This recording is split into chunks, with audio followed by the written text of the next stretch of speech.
Ayan, so magandang umaga po no. Nandito yung ating Docs Cargo para pipick upin yung ating order ni Sir Dodong Bisanis. Ayan. Kasalukuyang nasa ano po siya no? Kasalukuyang nasa Seaman po siya. Okay, tapos yung asawa niya ang magre-receive dito si Ma'am Permin Garcia ng Bisanis.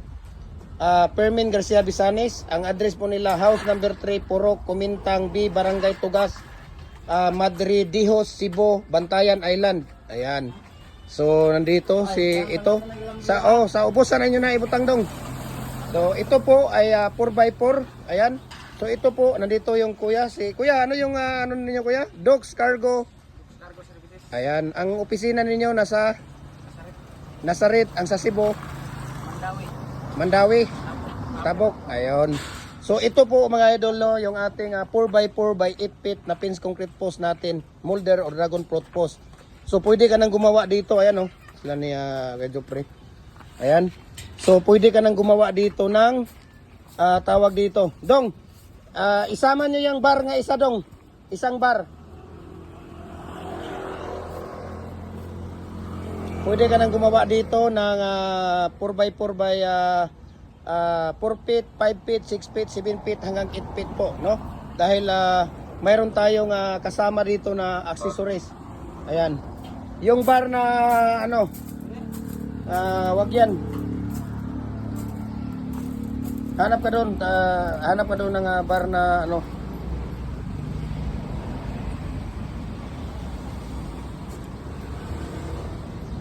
Ayan.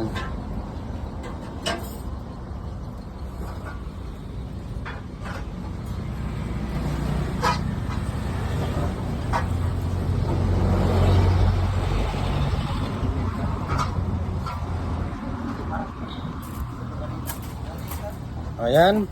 So mayroon po siyang pangkundim no na binibigay natin sa inyo. No, ulitin ko po si Sir Dodong or Kuya Dodong Bisanis ay nasa barko po siya no, kasalukuyang nasa barko po siya ngayon at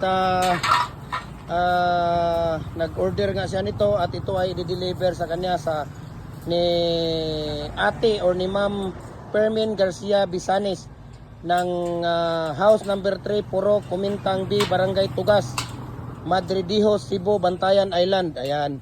So yun po ang accessories natin. Mayroon tayong freebie sa kanya. Ayan oh. Yung dalawang stirrup natin. Ayan, dalawang stirrup. Ayan, ipakita mo yung stirrup dyan dong. Ayan, yung stirrup, freebies natin sa kanya. Kasama natin dyan. Ano mo yan dong? Ano lang, skillet. Tapos mayroong bar. Ayan, yung bar. Ano mo yan dyan dong? Ayan na oh, ikot na. Ayan, yung bar. Okay. Huwag, ayaw, dong. Kaya mo taas. Ito na sa ubos dong. Itong parera ka kanina, anak.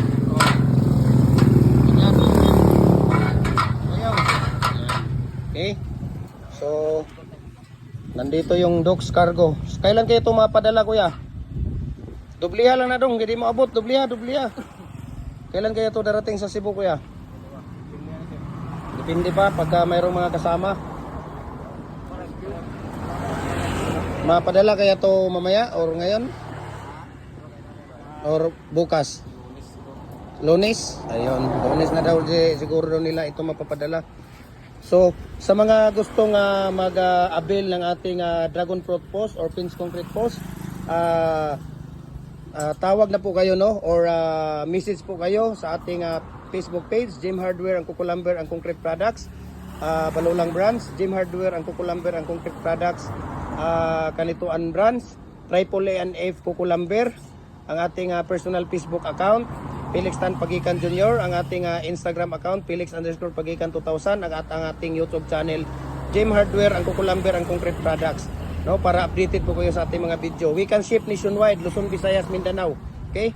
Sa mga gustong mag-avail, sa mga gustong mag-tawag dito, message nyo lang ako, share ko sa inyo ang price list sa shipping details. Okay? Pins concrete post molder, dragon fruit post, at saka sa ating bricks molder natin, ating decorative, baluster, tipi ng manok, culvert natin, no? RCPC pipe culvert natin, 6 inches hanggang 85 inches po. Ayan, no? So ang dami nating stock ngayon dyan. Okay? Pins concrete post natin, no? Dami nating stock dito, no? Para updated po kayo sa ating mga video. Okay? Lahat ng ratio, lahat ng mixing, pinapakita po namin sa ating Facebook page at saka sa ating tawag dito, sa ating shipping, sa ating YouTube channel. Ay sa dong, kay magpicture pa ko dong, unya na dong. Sige, ano ka lang kuya, nandito yung address kuya, o pwede mo nang ano yan. Hindi pala, mali pala yung tawag dito. Mali pala yung address na inano ko sa inyo. Saglit lang kuya, kadot lang para sa tawag dito. Ayan. So, ito po ay 4x4 by 8 feet na dragon fruit post or pins concrete post. Fix po ito, ibig sabihin hindi siya mababaklas. Ayan o, 4 holes. Ibig sabihin, 4 na butas. 1, 2, 3, 4. Yan po ang tinatawag natin na fix. Ang fix, hindi siya mababaklas. Yung detachable natin, mababaklas sa isa-isa. So, pwede kang gumawa doon kahit ikaw mag-isa. No? Yun po ang detachable. Ito ay fix natin. At saka mayroong tawag dito, bar bricks na kasama dyan sa ano niya. Kaya maraming salamat po, no, sa patuloy ninyong pagsuporta sa ating live. So kang kuya din, maraming salamat and God bless po sa ating lahat.